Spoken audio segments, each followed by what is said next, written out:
They said their names were Clara and Corinne, twin sisters born in chains, bound not just by blood, but by the silence they learned to survive in. On Beauregard Plantation, beauty was a curse, and twins were an omen. Their master called it God's gift. His wife called it temptation. But when the Beauregards took everything from them, their bodies, their sisterhood, their hope, the twins stopped praying for mercy and started planning for judgment. They thought the mansion would stand forever, built on blood and pride. They never saw the smoke creeping under their doors, or the calm in Clara's eyes as Corinne struck the first spark. Some say they did it for revenge. Others say they did it to end a nightmare. But one truth burns through every retelling. When the fire died, no master's voice rose again. Before we go any further, comment where in the world you are watching from and make sure to subscribe, because tomorrow's story is one you don't want to miss. The morning heat shimmered over St. Landry Parish like a living thing, pressing down on the slave market with heavy hands. Sweat trickled down Clara's back, soaking the threadbare dress they'd put her in for the auction. Next to her, her twin sister Corinne stood straight-backed and defiant. Though they wore matching dresses of rough cotton, Clara glanced at her sister. Though they were mirror images of each other, same copper-brown skin, same high cheekbones, same deep-set eyes, their spirits couldn't be more different. Where Clara found safety in silence, Corinne found power in resistance. 19 years old, and already veterans of suffering. Lovely matched pair. Twin girls, prime age, strong backs, the auctioneer shouted, his voice cracking like a whip above the market square. Perfect for house or field. The crowd of buyers jeered and called out. Some made kissing noises. Others shouted crude offers.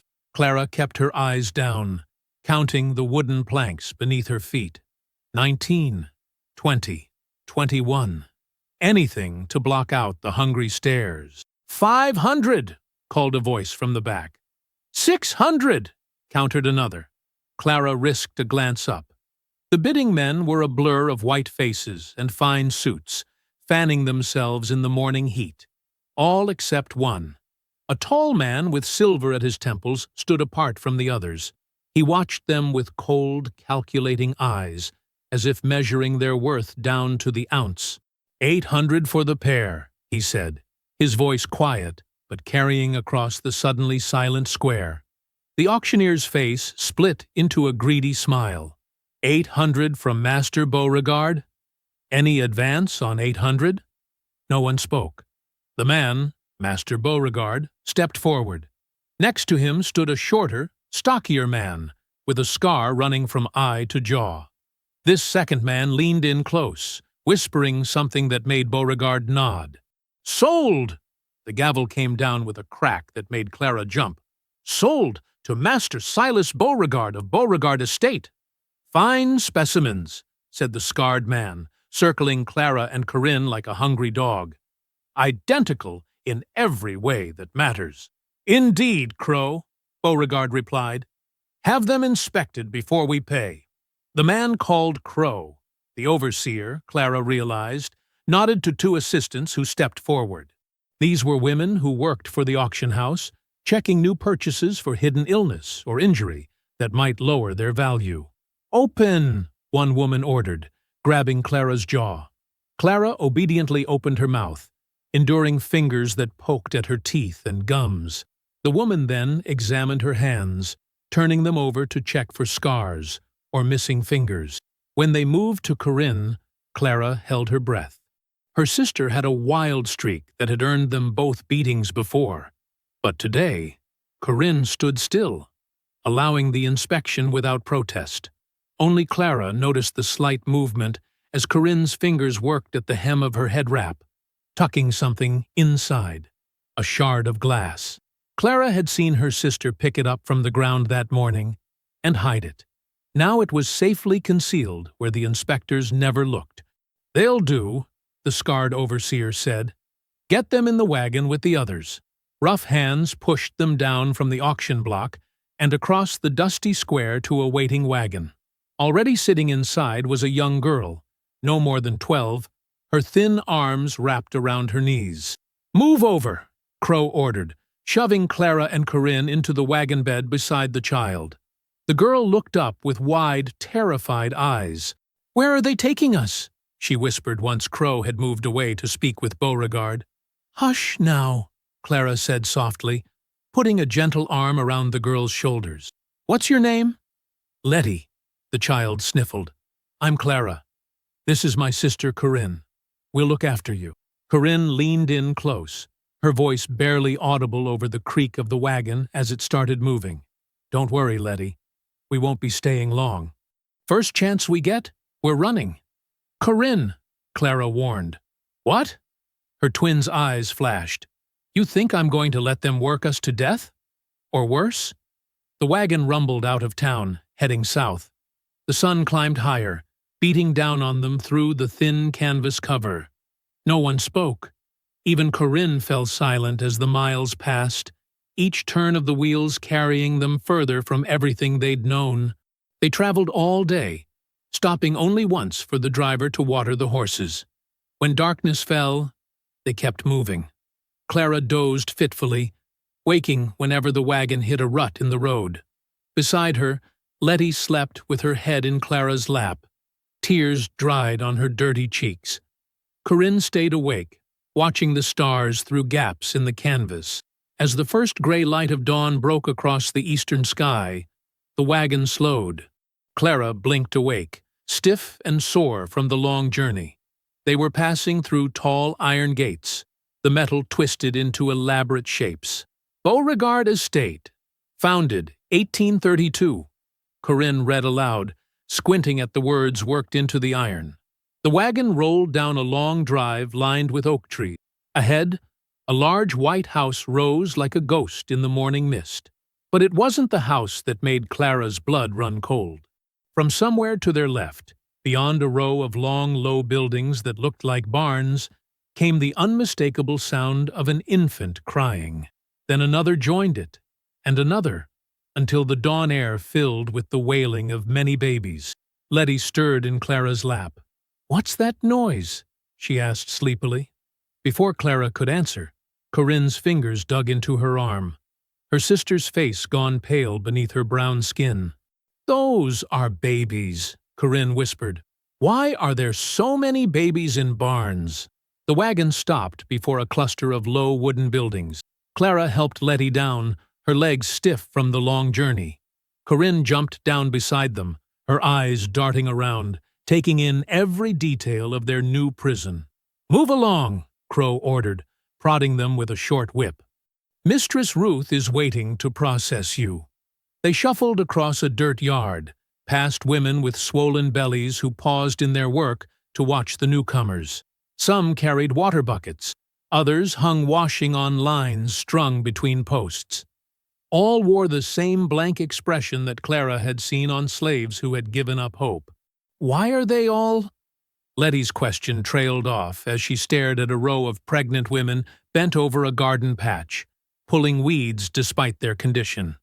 "Keep walking," Crow snapped. They were led to a small building with a wooden sign that read, "Infirmary." Inside, a thin white woman with gray-streaked hair stood behind a desk covered with papers. She looked up as they entered, her eyes cold and clinical. "These are the new ones?" she asked Crow. "Yes, Mistress Ruth. Twin girls and the child." Mistress Ruth circled them slowly, inspecting each one. She lifted Corinne's chin with bony fingers, then Clara's, comparing their faces. "Remarkable," she murmured. "Perfect specimens. Silas has outdone himself this time." She turned to Letty.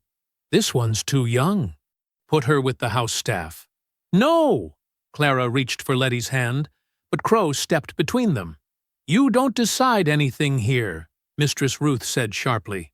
"Crow, take the child to Martha at the main house." Letty's terrified eyes met Clara's as Crow dragged her away. "Clara! Don't let them—" The door slammed shut, cutting off her cries. Clara felt Corinne's hand slip into hers, squeezing tight. "Now then," Mistress Ruth said, turning back to the twins, "welcome to Beauregard Breeding Program. I am the overseer of female health and productivity." "Breeding program?" Corinne's voice was dangerously low. "Indeed." Mistress Ruth seemed pleased by their shock.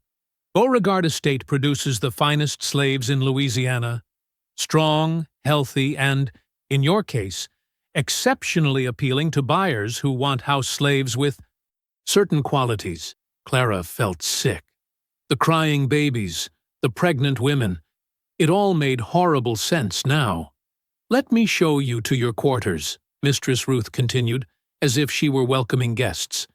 "You'll be housed in the women's dormitory until you're paired." "Paired?" Clara whispered. "With appropriate male studs, of course."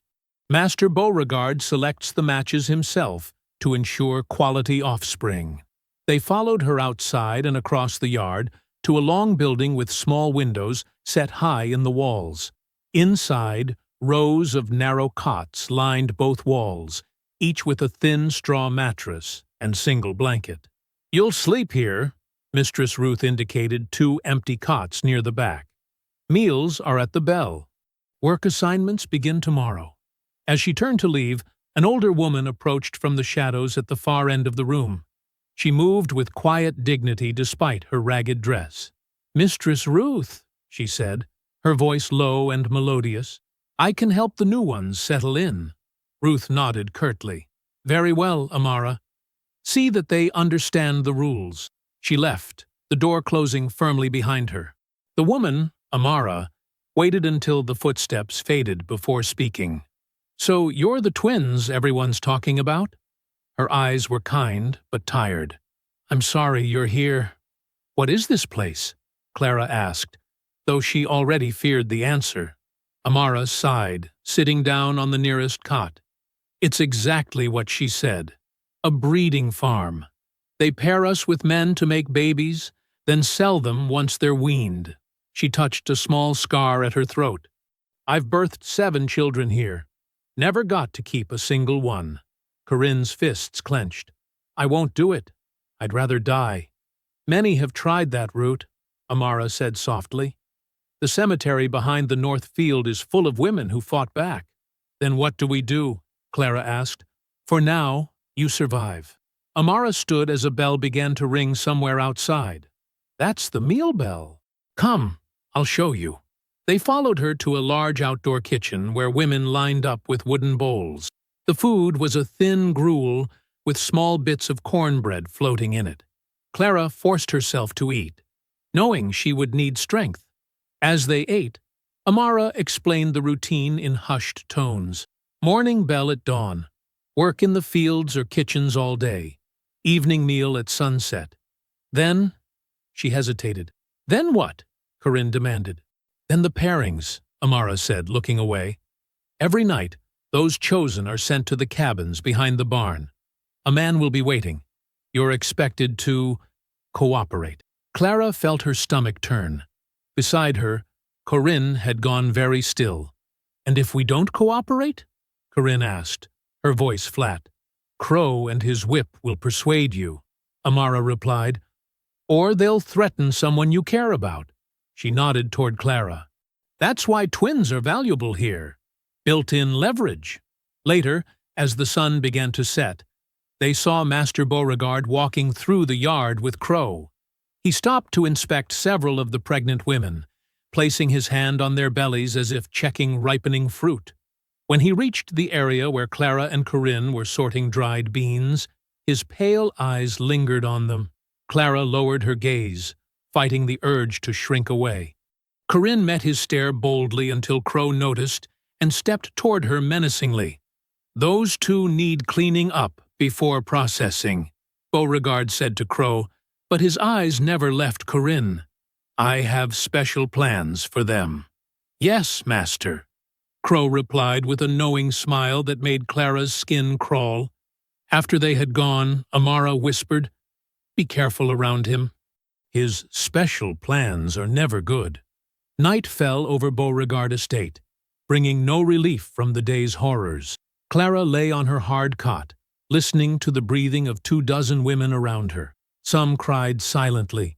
Others had long since run out of tears. Suddenly, a scream pierced the night, raw and filled with pain. It came from the direction of the pairing cabins.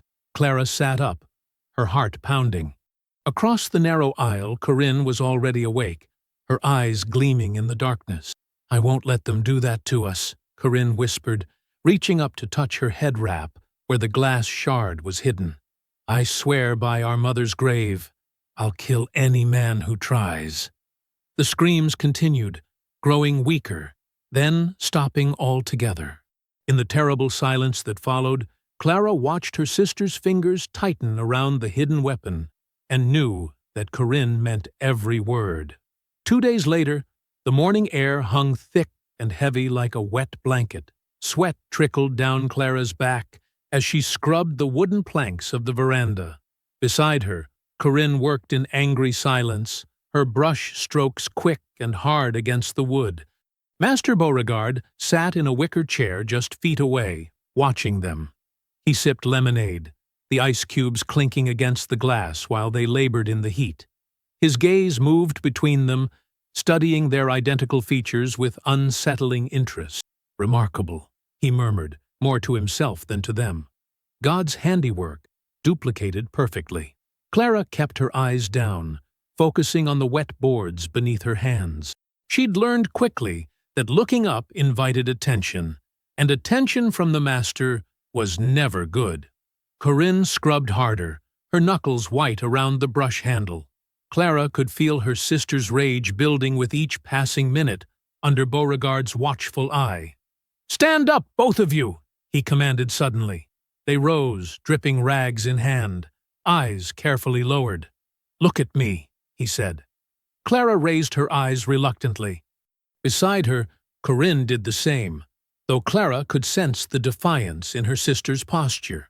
Beauregard walked around them slowly, examining them from all angles. His breath smelled of whiskey despite the early hour. When he stood behind Clara, his fingers touched her shoulder, and she fought the urge to flinch away. "Reflections of God's perfection," he declared. "Two sides of the same beautiful coin."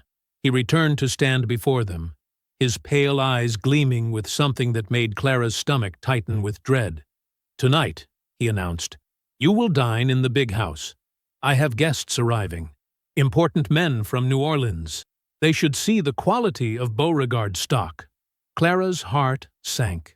Being displayed like prize cattle was humiliating enough at the auction block. Now they would be paraded before Beauregard's wealthy friends, examined and discussed over dinner like prized possessions. "Yes, master," she murmured when the silence stretched too long. Corinne said nothing, and Clara subtly nudged her foot. "Yes, master," Corinne finally echoed, the words stiff and forced. "Good." Beauregard smiled, seemingly pleased by their obedience. "Mistress Ruth will prepare you. Be ready by 6 o'clock." He walked away, calling for Crow to bring his horse around. Clara exhaled slowly, only now realizing she'd been holding her breath. "I won't be his show pony," Corinne whispered fiercely once Beauregard was out of earshot. "We don't have a choice," Clara replied, dropping to her knees to resume scrubbing. "Not yet. There's always a choice." Corinne's hand moved to her head wrap, where the glass shard remained hidden. "Not that one," Clara pleaded. "Not yet. Promise me." Corinne hesitated, then nodded reluctantly. "Fine. But if he touches either of us—" She didn't finish the sentence. She didn't need to. That evening, Mistress Ruth dressed them in matching blue cotton dresses, nicer than slave clothing, but still plain enough to mark their status. She brushed their hair until it shone and tied it back with simple ribbons. "Remember your place," she instructed coldly. "Serve. Don't speak unless spoken to. And keep your eyes down." The big house loomed before them, its white columns glowing in the fading light. Inside, crystal chandeliers cast dancing shadows across polished floors. The dining room table gleamed with silver and fine china. 4 men in expensive suits sat around the table with Beauregard at its head. Their conversation halted when the twins entered. 5 pairs of eyes turned to examine them. "Gentlemen," Beauregard announced proudly. "The matched set I mentioned." Clara felt her cheeks burn as the men openly appraised them. One man with a thick gray beard whistled low. "Extraordinary," he said. "Absolutely identical. What would you take for them, Silas?" Beauregard chuckled, swirling brandy in his glass. "That's just it, Harrison. I've decided these 2 aren't for sale." A murmur of surprise went around the table. "Not even for breeding?" asked another man, younger with cold eyes. "You could double your profits with twins like these." "Oh, they'll breed," Beauregard said, his voice dropping lower. "But I have decided to keep them for myself, for my personal legacy." Clara felt the room tilt slightly. Beside her, Corinne had gone completely still. "My bloodline deserves the best," Beauregard continued, raising his glass, "and I intend to ensure its future personally." The men laughed and raised their glasses in a toast. Clara kept her face carefully blank, though inside panic clawed at her throat. She could feel Corinne trembling with rage beside her. Later that night, after the guests had gone and the house had fallen silent, Beauregard summoned Clara to his study. Crow escorted her, his hand gripping her arm painfully. "The master wants to pray with you," he said with a smirk that revealed the lie. The study was dim, lit only by a single lamp. Beauregard stood by the fireplace, Bible in hand. He dismissed Crow with a nod. "Kneel, child," he instructed, opening the Bible. "We must pray together for guidance." Clara knelt on the hard floor, her heart hammering against her ribs. "The Lord gives us many gifts," Beauregard began, his voice taking on a preacher's cadence, "and He expects us to use them wisely." He placed his hand on her head, then let it slide down to her neck, her shoulder, lower. "The Scripture teaches us that a man must be fruitful," he continued, his breathing growing heavier. "A righteous man must multiply." What followed was a nightmare Clara endured in silent horror. She fixed her gaze on a spot on the wall, retreating deep inside herself, as Beauregard's hands and body violated her under the grotesque guise of prayer. All the while, he whispered twisted scripture, justifying his sins with holy words. She didn't cry, didn't scream, knew from the other women's stories that resistance would only make it worse. Through the thin wall, in the adjoining room where Corinne had been locked, her sister heard every sound, every whispered prayer, every muffled grunt. Clara knew this, and her greatest pain was not her own suffering, but the knowledge that Corinne heard it all. At dawn, Clara washed herself in the barn's water trough, scrubbing her skin raw with harsh soap. She couldn't look at herself, couldn't bear to see her own face, the face she shared with Corinne, the face Beauregard had called perfect. As she washed, a carving in the wooden post beside her caught her eye. The marks were old but clear. "Freedom lives beneath the smokehouse." Below it was a crude drawing of a tunnel. Clara stared at the message, hope flickering to life for the first time since they'd arrived at Beauregard Estate. When she returned to the women's quarters, Corinne rushed to her, eyes wild with fury and concern. "I'm going to kill him," Corinne whispered fiercely. "Tonight, while he sleeps." Clara grasped her sister's hands. "I found something," she whispered. "A message. It says, 'Freedom lives beneath the smokehouse.'" Corinne's expression changed, anger giving way to desperate hope. "Then that's where we dig." The next morning, the world smelled clean. Last night's thunderstorm had washed away the dust and heat, leaving behind puddles that reflected the gray sky. Clara woke early, her body aching, memories of Beauregard's study still fresh in her mind. She found Corinne already awake, sitting on the edge of their shared pallet. Without words, they clasped hands, drawing strength from each other. "Good morning, Mistress Ruth," they chimed in unison, when the overseer's wife entered the quarters. Clara kept her eyes down, voice meek. "The master wants you both helping with breakfast," Mistress Ruth snapped. "The storm knocked down branches all over. The field hands are clearing them." "Yes, mistress," Clara said, nudging Corinne when her twin remained silent. "Yes, mistress," Corinne echoed, her voice flat. As they walked toward the main house, Clara whispered, "We need to check the smokehouse today." "How?" "They watch us every minute," Corinne replied.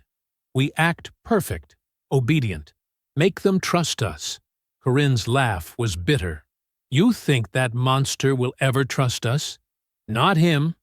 Mistress Ruth, Crow. If they think we're broken, they'll watch us less." In the kitchen, they worked quietly, preparing biscuits and gravy. Clara smiled softly at the cook, offered to sweep the floor without being asked. Corinne followed her lead, though Clara could see the effort it took for her sister to hide her rage. After breakfast, Mistress Ruth assigned them to collect eggs and feed chickens. The task would take them near the old smokehouse, a small brick building at the edge of the yard. "Now's our chance," Clara whispered as they gathered eggs. She glanced around, making sure no one watched. "Cover me." While Corinne stood guard, blocking the view from the main house, Clara slipped into the smokehouse. The building hadn't been used in years. Beauregard had a newer, larger one closer to the killing yard. This one smelled of old smoke and dirt.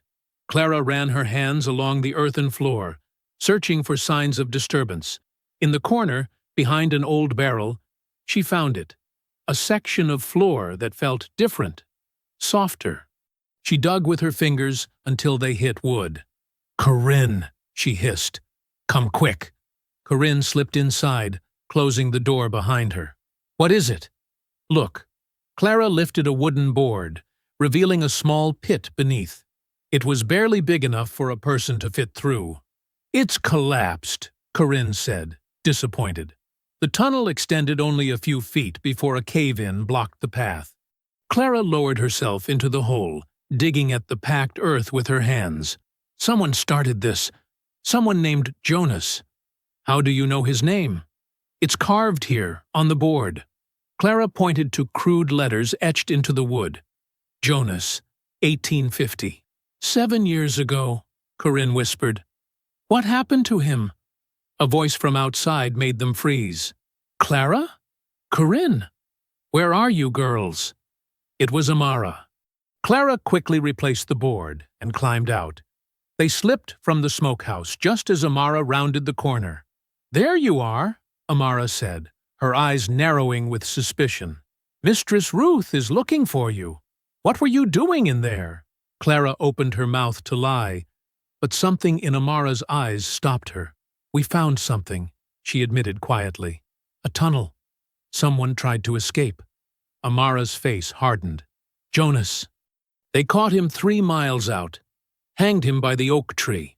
She glanced toward the big house. "Never speak of this again." She turned to leave, but Corinne caught her arm. "Help us," she whispered fiercely. "Please." Amara stared at them for a long moment.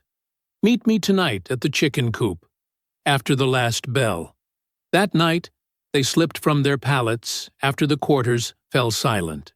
Amara waited for them by the chicken coop, a small bundle in her hands. "Stable tools," she explained, unwrapping a small shovel and pick. "Work only at night. I'll cover for you if anyone notices you're gone." "Why are you helping us?" Clara asked. Amara's eyes grew distant. "I had twins once. Boys. Master sold them both on their 10th birthday." She pressed the tools into Clara's hands. "Now go. Be quick." For 3 nights, they dug in secret. The work was slow and difficult. The old tunnel had collapsed from water damage, the earth compact and unyielding. They took turns, one digging, one watching, both exhausted the next day, but careful to maintain their facade of perfect obedience. On the 4th morning, Clara woke with a wave of nausea so strong she barely made it outside before retching. She knelt in the dirt, her body heaving. "Clara!" Corinne was beside her instantly, holding her shoulders. "What's wrong?" "Nothing," Clara gasped, wiping her mouth. "Just tired." But she knew. A cold knowledge settled in her stomach alongside the growing life there.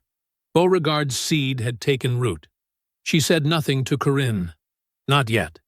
There would be time for that truth later, after they escaped. If they escaped. That day passed in a haze of nausea and fear. Clara forced herself to eat, to work, to smile meekly when Beauregard's eyes found her across the yard. Inside, she prayed, not to the God Beauregard claimed to serve, but to whoever might truly be listening. That evening, as they helped serve dinner, Beauregard made an announcement to his business associates. "Tomorrow we celebrate new life on Beauregard Plantation," he declared, raising his glass. "A special ceremony for my matched beauties. The twins shall be blessed before this company." Clara's hand trembled, nearly spilling the water she poured. Beside her, Corinne went rigid. Later, as they crossed the yard toward their quarters, the meaning of his words became clear. Amara pulled them aside, her voice low and urgent. "He's planning a blessing ceremony. It's what he does. Makes it public. Makes it seem holy." Her eyes were fierce with anger. "He'll claim you both before witnesses. Call it his right before God." Clara felt the ground tilt beneath her. Corinne's nails dug into her palm as they clutched hands. "How much tunnel have you cleared?" Amara asked. "Maybe 15 feet, Corinne answered. "Not enough." "Then tonight, you don't stop until it's done," Amara said. "I'll bring you food, water." As they turned to go, they heard the sound of boots on wood. All three women froze as Beauregard himself crossed the smokehouse roof on his evening inspection walk. The boards creaked under his weight.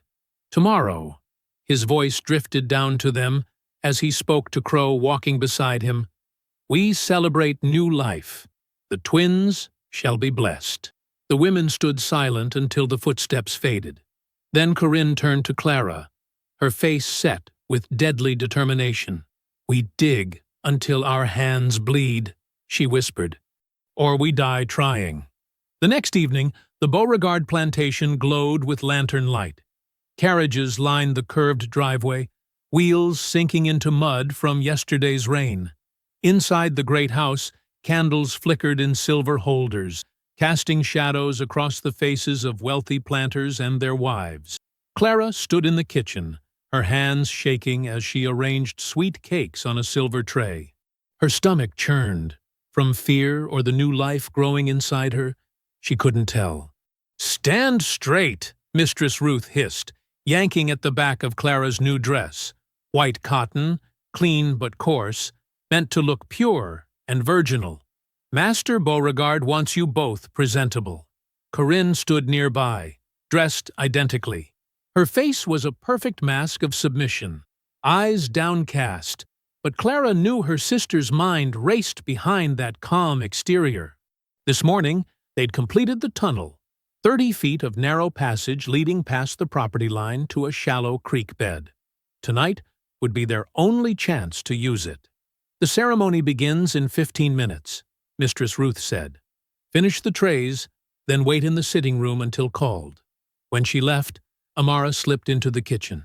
"Everything's ready," she whispered, pressing a small bundle into Clara's hands. "Food for 3 days.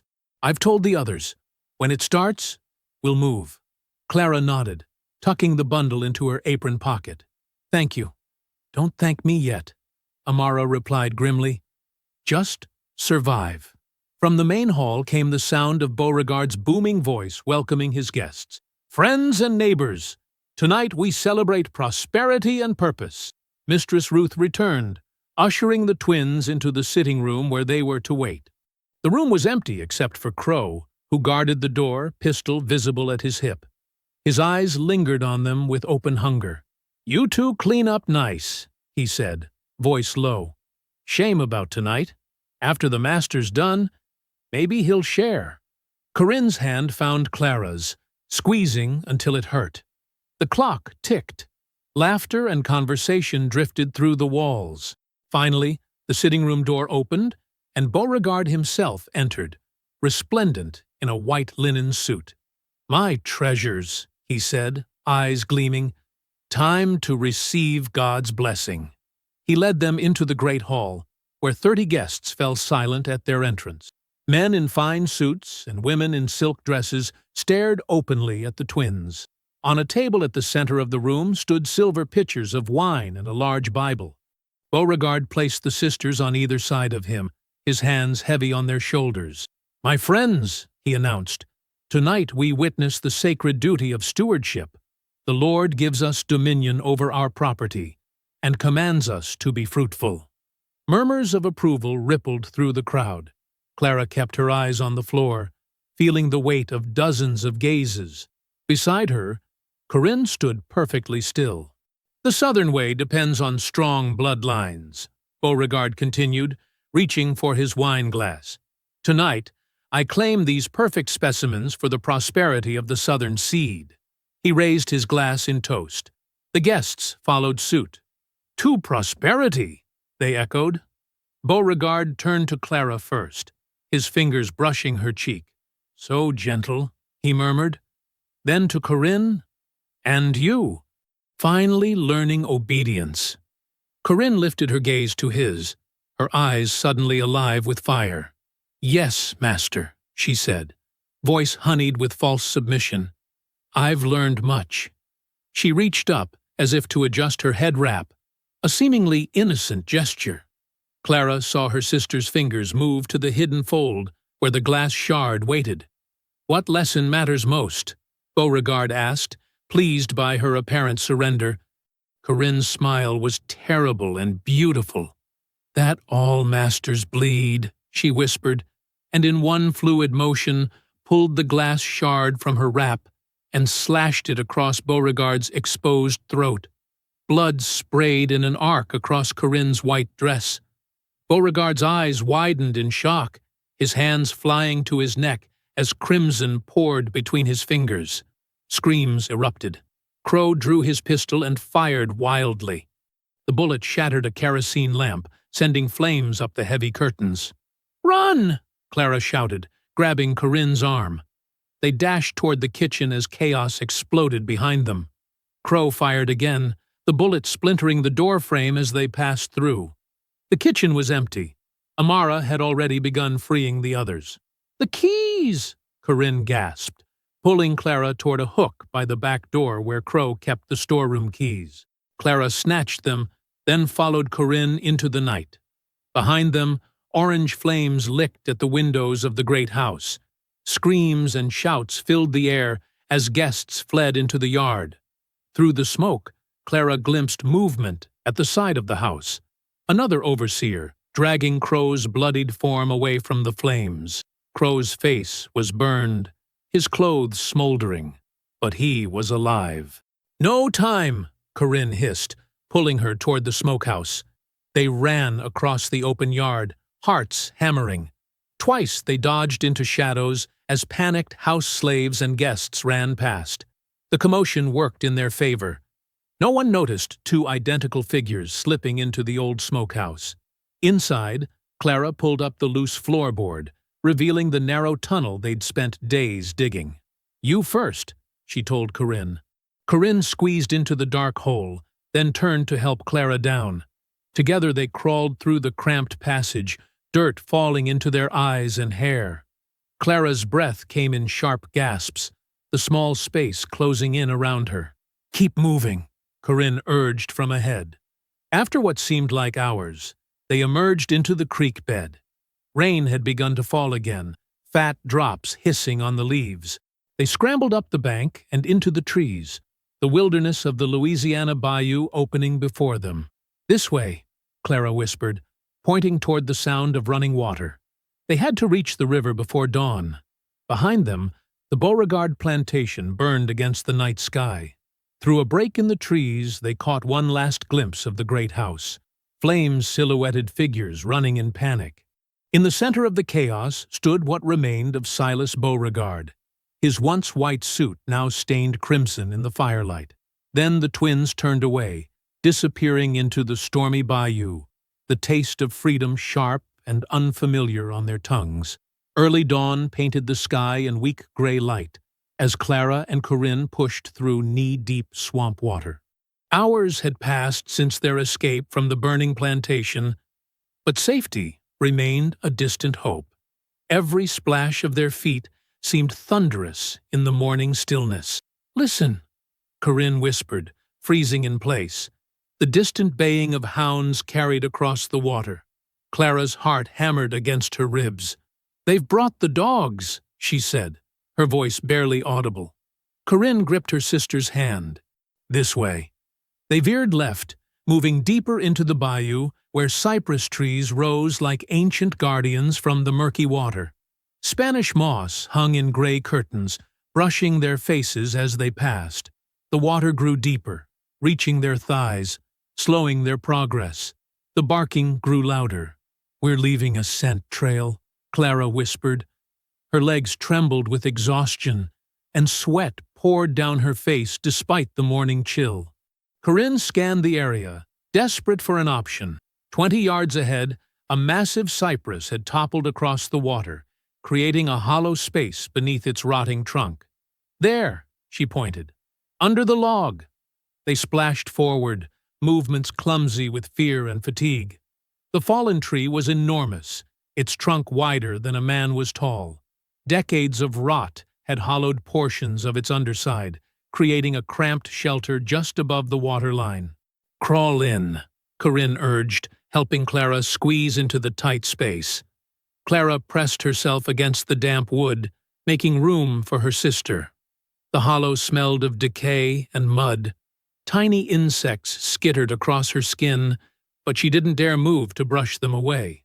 Corinne slid in beside her, then reached back to disturb their footprints in the mud near the entrance. Water seeped into their clothes, chilling them to the bone. The baying grew louder. Then came the splash of many feet, men and dogs entering the clearing behind them. "Spread out," a gruff voice commanded. "Those devils can't have gotten far." Clara recognized the voice, one of Beauregard's overseers. She pressed a hand to her mouth, stifling her breathing. Beside her, Corinne's body tensed like a coiled spring. "The trail goes cold here," another voice called. "Dogs are confused. Check that fallen tree," the first voice ordered. Heavy footsteps approached. Through a crack in the log, Clara saw boots splashing toward their hiding place. A dog whined, pacing back and forth in the water. "Nothing here," the man called after a cursory glance. "Water's washed away the scent." "Circle west," the leader commanded. "They're heading for the river." The boots moved away. For 10 agonizing minutes, the twins remained frozen in their hiding place as the sounds of pursuit gradually faded. "Wait longer," Corinne whispered. "Could be a trick." They huddled in silence for another hour. The sun rose higher, warming the air, but not reaching their shadowed hiding place. When no sounds returned, Corinne finally eased out of the hollow. "It's clear," she said, helping Clara emerge. Clara stood on shaky legs, her dress heavy with mud and water. The world tilted around her. Her skin felt like fire despite the morning chill. "I need to rest," she mumbled, her words slurring. Corinne pressed a hand to her sister's forehead. "You're burning up." Clara tried to take another step, but her legs buckled. The cut on her arm from their escape through the tunnel had turned angry red, streaks of infection climbing toward her shoulder. "I'll be fine," Clara insisted, but her eyes couldn't focus. "Lean on me," Corinne said, wrapping an arm around her twin's waist. They continued through the swamp, every step a struggle. Clara's fever grew worse. By midday, she could barely walk, her weight nearly dragging them both down. "Just leave me," Clara murmured deliriously. "Save yourself." "Never," Corinne growled, lifting her sister into her arms. Though they were the same size, desperation gave Corinne strength she didn't know she possessed. She carried Clara through water that reached her waist, stumbling over hidden roots and hollows. Time blurred. The sun arced across the sky, beginning its descent toward the western horizon. "We're free now," Corinne whispered, though she wasn't sure Clara could hear. "Beauregard's blood protected us. His death bought our lives." Clara mumbled incoherently, her head rolling against Corinne's shoulder. The light was fading when Corinne noticed the subtle changes in the landscape. Small paths appearing in the undergrowth, branches bent in patterns too regular to be natural. Her instincts screamed danger, but she had no choice but to continue. She rounded a cypress stand and froze. 3 figures stood blocking her path, 2 men with spears and a woman whose age was etched in the deep lines of her face. "Please," Corinne said, her voice cracking. "My sister needs help." The woman stepped forward, her dark eyes taking in the twins with careful scrutiny. "Who follows you, child?" "Men with dogs. From Beauregard Plantation." At the name, the woman's expression hardened. "Show me your shoulders." Confused but desperate, Corinne turned awkwardly, still holding Clara. The woman pulled back the torn dress from Corinne's shoulder, revealing the brand mark, a stylized B surrounded by a circle. "Beauregard's mark," the woman confirmed. "Like Jonas carried." "You knew Jonas?" Corinne asked, hope flickering. "He was my sister's boy," the woman said. "I am Mama Rhoda. You've found the free people of the bayou." She gestured to the men who stepped forward to take Clara from Corinne's exhausted arms. "She has fever," Rhoda observed, placing a weathered hand on Clara's forehead. "Come! Our village is not far." Corinne's legs nearly gave out with relief, but she forced herself to follow as they carried Clara along a hidden path. After 20 minutes of careful walking, they emerged into a clearing where a dozen small cabins stood camouflaged among the trees. Smoke rose from clay chimneys, and children stopped their play to stare at the newcomers. "These are Beauregard escapees," Rhoda announced. "They carry Jonas's brand." The community moved into action. Clara was taken to a cabin where an old man began treating her infected wound with poultices of crushed leaves. Corinne refused to leave her sister's side, watching anxiously as they worked to break Clara's fever. Days passed, then weeks. The village, a community of escaped slaves who called themselves Maroons, sheltered the twins while Clara slowly recovered. They learned to forage in the swamp, to move silently through water, to recognize the signs of pursuers. Clara's strength returned gradually, but a persistent nausea remained. She dismissed it as after-effects of her illness, though Corinne noticed her sister growing thinner everywhere except her midsection. One night, nearly a month after their arrival, Corinne woke to find Clara's sleeping pallet empty. Worried, she slipped from their shared cabin into the silver moonlight that filtered through the cypress trees. She found Clara at the edge of the clearing, bent double, retching into the underbrush. "Clara!" Corinne approached, placing a gentle hand on her sister's back. Clara straightened, wiping her mouth with shaking fingers. "I'm fine," she whispered. "Go back to sleep." But in the moonlight, the subtle curve of Clara's belly was unmistakable beneath her thin shift. Understanding crashed over Corinne like cold water. "You're with child," she said, the words hanging between them. Clara placed a protective hand over her stomach, neither confirming nor denying. "Beauregards?" Corinne asked, her voice tight with fury.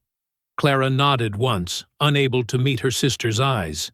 Corinne stood frozen, staring at the physical proof of their captivity growing inside her sister, a reminder they could never truly escape, even with Beauregard dead and his plantation in ashes. Clara's hand remained protectively over her stomach, the moonlight silvering her face. "I didn't choose this," she whispered. "I know," Corinne said, moving closer. "But we can end it. Mama Rhoda knows herbs." "No." Clara's voice was soft but firm. "I won't." Corinne grabbed her sister's shoulders. "This is Beauregard's seed growing inside you. The man who hurt us, who would have sold our children like cattle." "It's my child, too," Clara said. and I choose what becomes of it. How can you want this reminder, this piece of him? Clara looked up at the moon filtering through the cypress branches. Remember what Mama used to tell us? About how our people survived by taking what was meant to break us and turning it into strength? This is different, Corinne insisted. Is it? Clara placed Corinne's hand on her stomach. Beauregard wanted children from us to enslave. Instead, I'll raise this child in freedom. His blood will answer to me now, not the other way around. Corinne pulled her hand away. You sound like you're talking about revenge. Maybe I am, Clara admitted. What better revenge than to take what he valued most, his bloodline, and teach it to hate everything he stood for? They stood in silence, the night creatures calling around them. Finally, Corinne embraced her sister. If this is what you want, I'll protect you both, she promised. But I'm scared, Clara. For you. For us. I know, Clara whispered. I am too. They returned to their cabin, unaware of the eyes watching from the shadows, a young boy from the village who had heard every word. 3 days later, Mama Rhoda called the twins to her cabin. Her face was grave as they sat before her small fire. News has reached us from the settlements, she said, stirring a pot of stew. The overseer from Beauregard Plantation survived the fire. The twins exchanged alarmed glances. Crow lives? Corinne asked, her voice tight with dread. Yes, and he spreads a story through every tavern and trading post, Rhoda continued. He claims one of you carries Beauregard's heir, a child who could inherit the plantation and all its wealth. Clara's hand instinctively moved to her stomach. How could he know? She whispered. Rhoda's eyes followed the movement. The same way I knew. A woman's body speaks its truths to those who know how to listen. Does it matter? Corinne asked. Beauregard is dead. His property will go to his brother in Charleston. The law works differently for white men, Rhoda said. If Beauregard's child can be proven his blood, even born to an enslaved woman, white courts might recognize the claim, if a white guardian presses it. And Crow wants to be that guardian, Clara said, understanding dawning. The bounty on you has doubled, Rhoda confirmed, not just for killing Beauregard, but for the child you carry. Slave catchers are combing the bayou. That night, the twins barely slept. Every sound in the darkness seemed like approaching danger. In the following days, signs of trouble multiplied. Hunters from the village reported seeing unfamiliar boot prints. A trapper spotted men with dogs 10 miles south. A week after Rhoda's warning, she disappeared for a full day. When she returned at sunset, her face was lined with new worry. She called no meeting, spoke to no one, but sat alone by her fire. Clara approached her after dinner. What troubles you, Mama Rhoda? The old woman stared into the flames. Sometimes, child, there are no choices that leave your hands clean.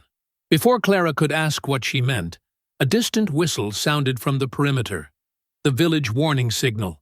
By dawn, the whistle had sounded twice more. The village prepared for flight, packing only what they could carry. Children were woken and dressed. Weapons were distributed. Corinne noticed Mama Rhoda standing apart, watching a narrow trail that led south. What do you see? Corinne asked, joining her. The price of survival, Rhoda answered cryptically. The sun had barely cleared the horizon when they heard it. Dogs baying in the distance, closing fast. They've found us, a man shouted.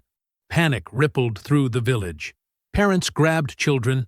Elders hobbled toward escape routes. Clara turned to Rhoda, understanding blooming in her eyes. You told them where to find us. The old woman didn't deny it. They threatened to burn every maroon village in the bayou. Hundreds would die. Her voice broke. I traded 2 for many. You betrayed us, Corinne hissed, reaching for the machete at her waist. She did what she thought necessary, Clara said, placing a restraining hand on her sister's arm. We must run now. Too late. Men burst from the trees, rifles aimed. At their head stood Malcolm Wade, a notorious slave trader known for his cruelty, and behind him, Ezekiel Crow, his throat scarred but eyes burning with hatred. "There!" he shouted, pointing directly at the twins. "The murdering whores!"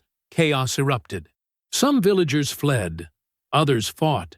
Shots cracked through the morning air. "This way!" Rhoda grabbed Clara's arm, pulling her toward a hidden path. Corinne turned to follow, but Crow lunged for her, his hand catching her dress. "You thought I was dead!" he sneered, yanking her backward. Clara screamed her sister's name, but Rhoda dragged her onward. "You carry the child. You must survive." Corinne twisted in Crow's grip, her machete flashing in the early light. The blade connected with his shoulder, drawing a howl of pain. He staggered back, but didn't fall. "I'll take you alive," he snarled, "but not undamaged." He lunged again. This time, Corinne was ready. The machete swept up and across, catching him below the jaw. Blood fountained as Crow's eyes widened in shock. For one suspended moment, their gazes locked. Slave and overseer, prey and hunter. Then Crow collapsed, his life pooling beneath him. Corinne turned to flee, but rough hands seized her from behind. A blow to her head sent the world spinning. As darkness claimed her, she saw Clara disappearing into the trees, Rhoda guiding her away.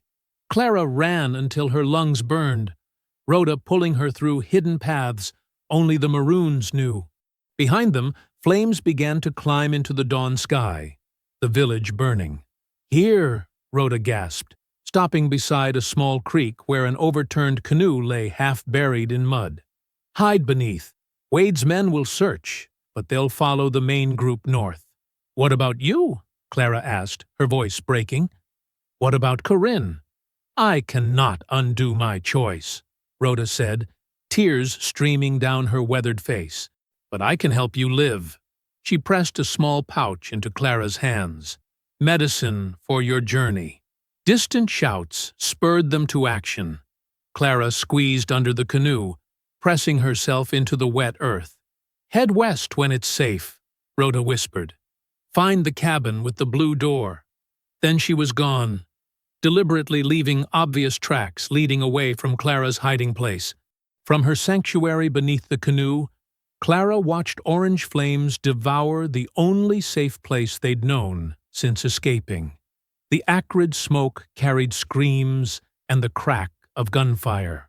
Among the chaos, she heard a sound that would haunt her dreams, Corinne's voice, growing fainter as her captors dragged her away. 2 days later, a fine drizzle fell across the bayou, turning the ground to sticky mud. Clara limped northward along the river's edge, one hand on her slightly swollen belly, the other gripping a rough walking stick. Her dress was torn and caked with dirt. A makeshift bandage, fashioned from a strip of her petticoat, wrapped her left leg where a thorn had gouged a deep scratch. "Just keep moving," she whispered to herself, to the tiny life inside her. "We ain't stopping yet." The rain plastered her hair to her face. Every few steps, she paused to listen for dogs or men's voices, but heard only the endless chorus of frogs and the soft patter of raindrops on leaves. Her stomach growled. She hadn't eaten since yesterday morning, when she'd caught a fat bullfrog dozing on a lily pad. She'd cooked it over a tiny fire, barely larger than a candle flame, terrified that smoke might give away her position. "You hungry too?" she asked her belly. "We'll find something soon. Your mama won't let you starve." Clara spotted some blackberries growing wild near the water's edge. She checked carefully for snakes before crouching to pick them, savoring the burst of sweetness on her tongue. "That's for you," she told the baby. "Sweet berries to make you strong." As the day waned, the drizzle turned to a steady downpour. Clara's leg throbbed with every step. She needed shelter before nightfall. Around a bend in the river, partially hidden by weeping willows, stood a small wooden structure, a fisherman's cabin, long abandoned judging by the rotting porch and moss-covered roof. Clara approached cautiously, circling twice to ensure it truly was empty. The door hung crookedly on one hinge. Inside, dust covered everything. A small table, a three-legged stool, a bed frame with no mattress. But the roof held against the rain, and that was enough. Clara gathered dried rushes from outside to make a crude pallet. She washed her leg wound in rainwater collected from a leak in the corner, wincing at the sting. "Look at that," she told her unborn child. "We found ourselves a palace." Night fell quickly. With no candle or lamp, darkness enveloped her completely. Thunder rolled in the distance as she curled on her side, one arm protective around her middle. "I wish your Aunt Corinne could see you," she whispered. "She'd love you fierce, even if she didn't want to at first." Her voice broke. "I don't know where she is now, but we'll find her. I promise." Sleep came in fitful bursts, interrupted by nightmares. In her dreams, Beauregard's face merged with Crow's, both men reaching for her with bloody hands. She saw Corinne dragged away, screaming Clara's name. She saw Mama Rhoda's tears as she made her terrible choice. Morning brought fever.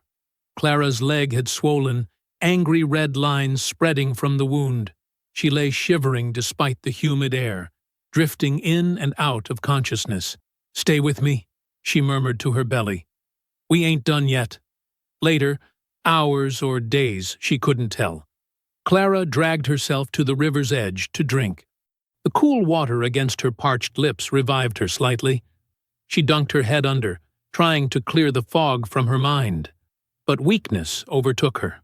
For a moment, she let herself sink, the river's current tugging at her clothes. How easy it would be to let go, to drift away from the pain and fear. A flutter inside her stomach jolted her back to reality.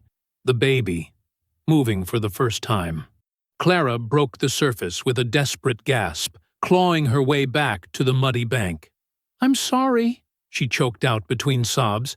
"I won't leave you. We're going to live." She crushed leaves from the pouch Mama Rhoda had given her, making a paste to draw out infection. The herbs smelled bitter, but felt cool against her inflamed skin. Gradually, the fever receded. As her strength returned, Clara set about making the cabin livable. She repaired the door with vines and sticks, plugged roof leaks with mud, wove new rushes into a proper sleeping mat. Each morning, she scratched a mark on the wall. One day survived, one day closer to meeting her child. One mark became 7. 7 became 30. The small bump beneath her dress grew more prominent. Clara fashioned a fishing line from her unraveled stockings and bent nails, catching small fish to supplement her diet of berries and wild roots. By the time 3 months had passed, her belly was undeniably rounded. At night, she felt the baby tumbling inside her, strong and active. "You're a fighter," she would tell it, "just like your mama and aunt." 4 months, 5, 6. Clara's body changed as the seasons shifted. Summer's heat gave way to fall's gentler warmth. Her hair grew longer, her face thinner, her eyes more watchful. 7 months after her escape, Clara's belly stretched her dress tight. She couldn't button the bodice anymore, using a length of twine to hold it closed. Her back ached constantly. She needed supplies, clean cloth for the birth, a proper knife, salt. After watching the small hamlet 2 miles downriver for several days, Clara decided to risk a visit. She braided her hair neatly, washed her face and hands in the river, and practiced her story. Clara Jones, a free woman traveling to meet her husband in Natchez. The hamlet was barely more than a cluster of shabby houses and a single trading post. Clara entered the store with her head held high, a bundle of carefully woven fishing nets in her arms. "Good day," she said to the storekeeper, a grizzled white man with suspicious eyes. "I was hoping to trade these for some supplies." He examined her nets with grudging approval. "These are well made. What do you need?" "Cloth, salt, a small knife, if you have it." She kept her voice steady, her gaze direct but respectful. As he gathered the items, two women entered the store, falling silent at the sight of Clara. "You passing through?" one finally asked, eyeing Clara's swollen belly. "Yes, ma'am. Meeting my husband in Natchez. Traveling alone in your condition?" The woman's tone suggested disbelief. "The Lord watches over me," Clara answered, the practiced words bitter on her tongue. The women exchanged glances, but asked no more questions. As Clara waited for her items, she heard them whispering by the molasses barrel. "Heard they burned the whole plantation down. Twin devils, they say. One of them carrying the master's child." Clara's heart hammered in her chest, but she kept her face blank as she completed her transaction and left the store. She walked unhurriedly until she was out of sight, then quickened her pace toward the safety of her cabin. Dark clouds gathered as she reached the river path. The first drops of rain splashed against her face just as a cramping pain seized her lower belly, forcing her to double over. "No!" she gasped as thunder cracked overhead. "Not yet." The pain eased momentarily. Clara straightened, one hand bracing her back, and hurried along the muddy path. Another cramp, stronger than the first, made her stumble. "Please, not yet," she whispered, eyes fixed on the distant shape of her cabin, as lightning flashed across the sky. Rain poured harder, soaking through her clothes, turning the path to slick mud that threatened to pull her feet from under her. The cabin was still half a mile away when another contraction gripped her. Clara clutched a tree trunk for support, breathing hard through the pain. "Just a little longer," she begged her unborn child as thunder rumbled above. "Wait, just a little longer." A week passed since the storm. Morning sunlight filtered through cracks in the cabin walls, casting golden stripes across Clara's exhausted face. She lay on her makeshift bed of rushes, staring at the tiny miracle beside her. Her son, barely 7 days old, slept peacefully, his tiny fists curled against his chin. Clara traced a finger over his soft cheek. The birth had been long and difficult. For hours she had labored alone in the cabin, biting down on a strip of cloth to muffle her screams.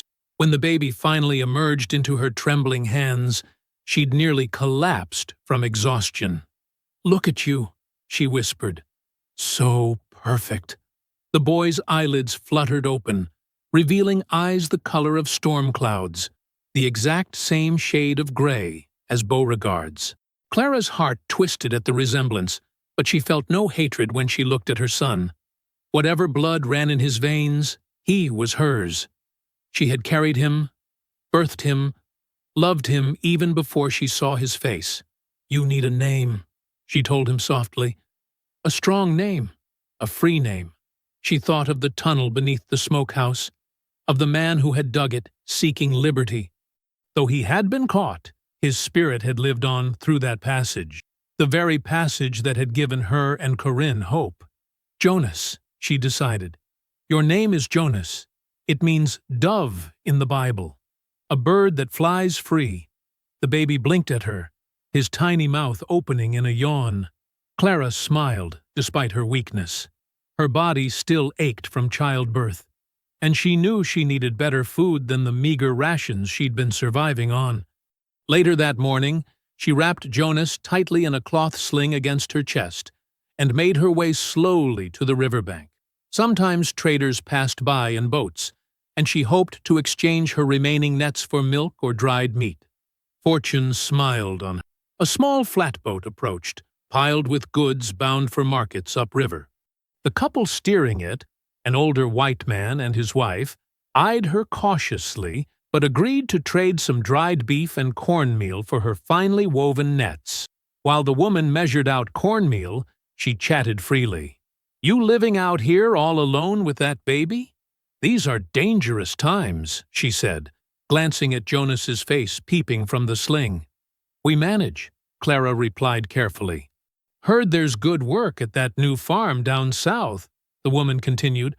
"That northern fellow, Turner, I think his name is, buying up all that land after the Beauregard place burned." Clara's hands froze.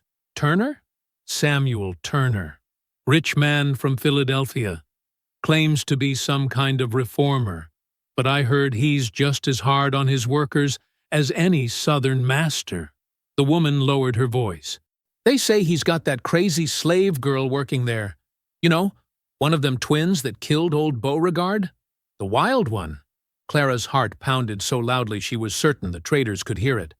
I hadn't heard." "Oh, yes. Caught her trying to reach the Ohio months back. Turner paid good money for her, I hear. Keeps her chained at night." The woman shook her head. "Some folks are just born wicked. Can't be tamed." "That's enough gossip, Martha," her husband called from the boat. "We need to catch the tide." Clara nodded her thanks for the supplies, her mind racing. Corinne was alive, captured, enslaved again, but alive and close. For the next 3 days, Clara planned carefully. She needed help. Someone to watch Jonas while she went to find her sister. In her trips to the hamlet, she had noticed a small cabin set apart from the others, where an older black woman lived. Locals called her Eunice and spoke of her skills as a midwife. Clara approached her cautiously, Jonas bundled securely in her arms. "I have nowhere else to turn," she admitted, after Eunice invited her inside. The cabin was neat and smelled of dried herbs. "I need to find my sister. She's being held at Turner Farm." Eunice's wise eyes studied Clara's face. "You're one of them, aren't you? The twins they talk about." Clara tensed, ready to flee, but Eunice raised a calming hand. "I don't judge," the older woman said softly. "I was born in chains myself, found freedom 20 years ago and never looked back." She gazed at baby Jonas. "He needs his mother and his aunt." "Will you watch him?" Clara asked. "Just for a few days. I'll come back for him, I swear it." Eunice nodded slowly. 3 days. That's all I can promise. After that, I'll have to find someone else to take him. 3 days is enough." Clara kissed Jonas's forehead. "His name is Jonas. He likes to be rocked when he cries." The next morning, Clara disguised herself as best she could. She cut her hair shorter, rubbed dirt on her face to darken her complexion, and dressed in the plainest clothes Eunice could provide. With a large basket of laundry balanced on her hip, she waited by the road until she spotted a supply convoy heading toward Turner Farm. "Need a washerwoman?" she called to the driver of the last wagon. The man squinted at her. "Turner hiring more help?" "Yes, sir," Clara lied smoothly. "Said they need extra hands with all them new workers." He shrugged. "Climb on back, then." As they traveled, Clara gathered information by listening to the wagoners talk. Turner had purchased Beauregard's land at auction after the fire. The old staff had been sold off to pay debts. Turner brought in workers from Mississippi. He was expanding operations, clearing more land. No one mentioned what crops he grew. The convoy wound through familiar roads. Clara's throat tightened as they passed the swamp where Mama Rhoda's village once stood. Nothing remained but charred stumps. By afternoon, they approached the plantation gates. Clara's heart hammered against her ribs as the iron archway came into view. The old sign was gone, replaced with a freshly painted one. Turner Farm, founded anew. Clara clenched her fists so tightly, her nails cut into her palms. Behind those gates, Corinne waited. If the traders' gossip was true. Behind those gates lay the land where they had suffered, now transformed under a new master's hand. The convoy halted before the sign. The driver called for the gates to be opened. Clara stared at the white-painted columns of the main house in the distance. She had escaped this place once before. Now she was willingly returning, stepping back into the mouth of the beast. Her fists remained clenched as the gates swung open. The morning air hung thick with fog as Clara slipped through the servants' entrance of Turner Farm's main house. She had spent the night hiding in the stables, listening to the rhythms of this new operation. The house looked different, repainted, refurnished, but the walls held the same oppression. Clara moved silently through the kitchen, her heart racing. A young maid passed by without noticing her. She had learned from eavesdropping that Turner kept a nursery on the east side of the house. A special investment, he called it.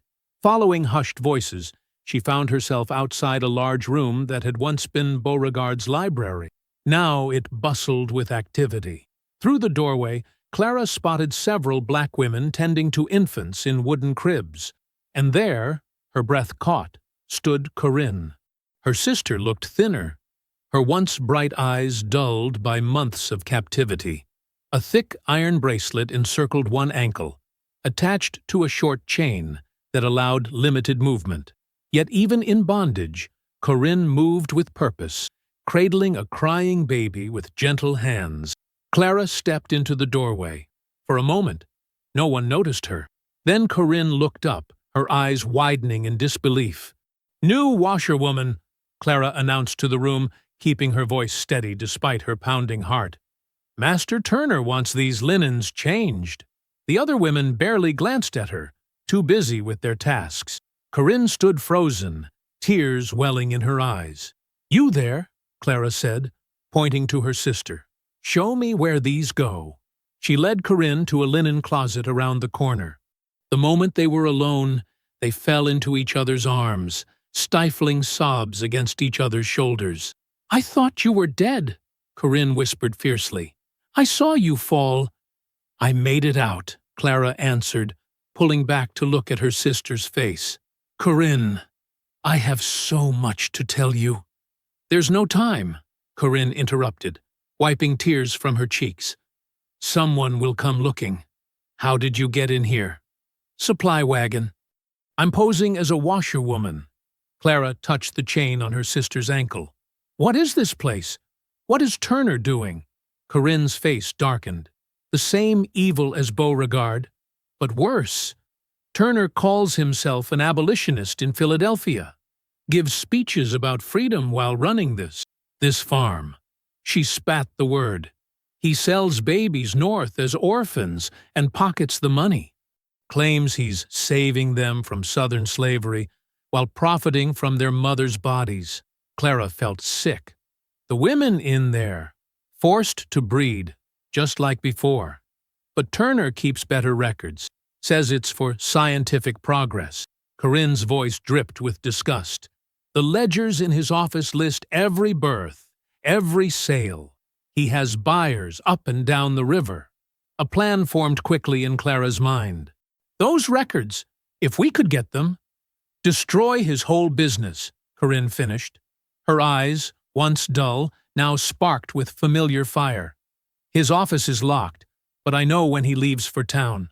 Tomorrow morning." "I can't wait that long," Clara said. "I left my son with a midwife. I promised to return in 3 days." Corinne's mouth fell open. "Your son? The baby lived?" "Yes. I named him Jonas." Tears filled Corinne's eyes again, but she blinked them away. "Then we move tonight. Turner keeps the keys on his belt, but he drinks himself to sleep every evening in his study." A bell rang somewhere in the house. Corinne tensed. "I have to go back.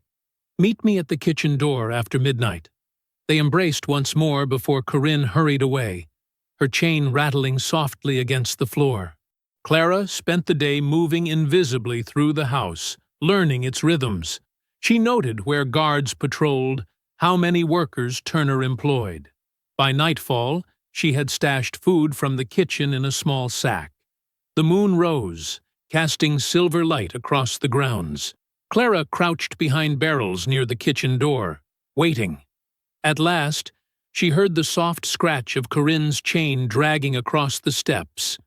"He's asleep," Corinne whispered when they met. "Drank nearly a whole bottle of whiskey." They moved like shadows through the house. In Turner's study, they found him slumped across his desk, snoring heavily. The smell of alcohol hung in the air. Clara carefully lifted the ring of keys from his belt, while Corinne kept watch. The large iron key opened his desk drawer, revealing a leather-bound ledger. As they flipped through the pages, horror washed over them.